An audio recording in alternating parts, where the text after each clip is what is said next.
Hello friends.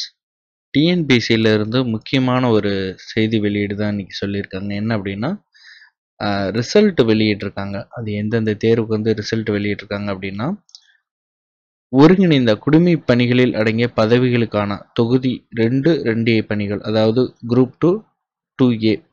So இதில் தான் வந்து தேர்வு அறிக்கை நோட்டிஃபிகேஷன் பார்த்தீங்கன்னா 3/2022 23/2/2022 மெயின் எக்ஸாம் தேர்வு எப்போ எழுதுனாங்க அப்படின்னாங்கன்னா 25/2/2023 காலையிலையும் மார்னிங்லேயும் வந்து 51,987 பேரில் நேர்முக தேர்வு மற்றும் நேர்முக தேர்வு அல்லாத பதிவுகளுக்கு இன்டர்வியூ நான் இன்டர்வியூ போஸ்ட்னு சொல்லியிருந்தாங்கல்ல. ஸோ அதில் வந்து எழுதுனாங்க. இதுக்கான ரிசல்ட் தான் வந்து இந்த 2 வெப்சைட்லேயும் வந்து வெளியிட்டிருக்காங்க.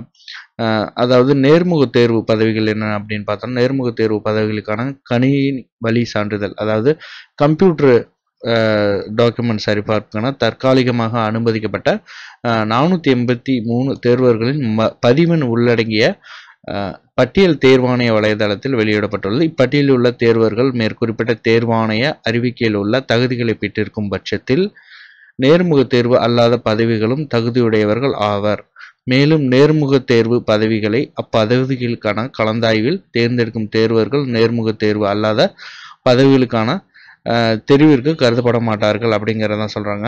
ஸோ நேர்முக தேர்வு அல்லாத பதவிகள் இதுக்கான கணினி வழி சான்றிதழ் சரிபார்ப்பு முடிவுகள் வந்து இதே வெப்சைட்ல கொடுத்துருக்காங்க. இருவழி தொடர்பு முறையில், அதாவது இன்டராக்டிவ் மோடு வந்து வெளியிட்டிருக்காங்க. ஸோ மேலும் நேர்முக தேர்வு பதவிகளுக்கான தெரிவு முடிவடைந்த பின்னர் தேர்வர்கள் முதன்மை தேர்வில் பெற்ற மதிப்பெண்கள், தரவரிசை உள்ளிட்ட விவரங்கள் தேர்வாணைய வலைதளத்தில் இருவழி தொடர்பு முறையில் இன்டராக்டிவ் மோட் நேர்முக சான்றிதழ் சரிபார்ப்பு மற்றும் கலந்தாய்வுக்கு முன்னர் வெளியிடப்படும். பாருங்க, டிஎன்பிசி வெப்சைட்ல இந்த ரிசல்ட் கொடுத்துருப்பாங்க. ஸோ வந்து இதுக்கான இன்டர்வியூ போஸ்ட்டுக்கான அந்த செலக்ட் பண்ணவங்களுக்கான அந்த நம்பர்ஸ் தான் கொடுத்துருக்காங்க ரிசல்ட் இதில்.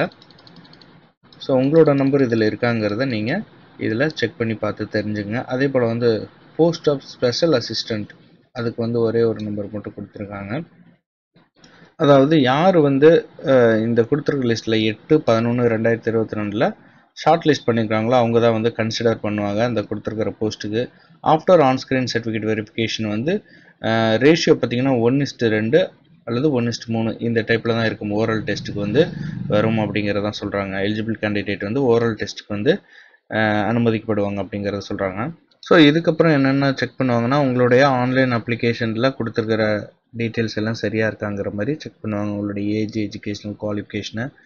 ஸோ அதுக்கப்புறம் பார்த்தீங்கன்னா உங்களோட எக்ஸ் சர்வீஸ்மேன் அவங்களோட ஒரிஜினல் டாக்குமெண்ட்ஸு. ஸோ இது எல்லாமே வந்து இதுக்கு அடுத்த ஸ்டேஜில் செக் பண்ணுவாங்க. சப்போஸ் வந்து இது ஃபெயிலியராக இருக்கும் பட்சத்தில் ஏதாவது ராங்கான இன்ஃபர்மேஷன் இருந்துச்சுன்னா உங்களுடைய ஆன்லைன் அப்ளிகேஷன் வந்து கேன்சல் பண்ணிவிடுவாங்க அப்படிங்கிறத அதில் சொல்கிறாங்க. ஸோ யாருக்கும் வந்து இண்டிவிஜுவலாக வந்து போஸ்டல்லையோ எதுலேயுமே வந்து இன்டிமேட் பண்ண மாட்டாங்க. உங்களுடைய இமெயில் ஐடிக்கும் எஸ்எம்எஸ்க்கும் தான் வந்து இன்டிமேட் பண்ணுவாங்க அடுத்த அப்டேட்டு. ஸோ உங்களுடைய இமெயில் ஐடி மொபைல் நம்பருக்கு வர எஸ்எம்எஸ் தவறாக இருந்துச்சுன்னா அது வந்து அவங்க பொறுப்பேற்க முடியாது அப்படிங்கிறத அதில் சொல்கிறாங்க. ஸோ உங்களோட நீங்கள் எப்போவுமே கரெக்டான இமெயில் ஐடி மொபைல் நம்பர் கொடுத்துருப்பீங்க. ஸோ அதில் உங்களுக்கு மெசேஜ் வரும். டிஎன்பிசியோட வெப்சைட்டை வந்து நீங்கள் செக் பண்ணுங்கள் அப்படின்னா நீங்கள் செக் பண்ணி பாருங்கள். இதுக்கான அடுத்த அப்டேட் என்னங்கிறது சொல்லியிருப்பாங்க. ஸோ அடுத்தது பார்த்தோம்னா, civil service examination 2 interview post, நான் இன்டர்வியூ போஸ்ட் வந்து குரூப் 2 சர்வீஸ், குரூப் 2A சர்வீஸில் வந்து இது சொல்லியிருக்காங்க.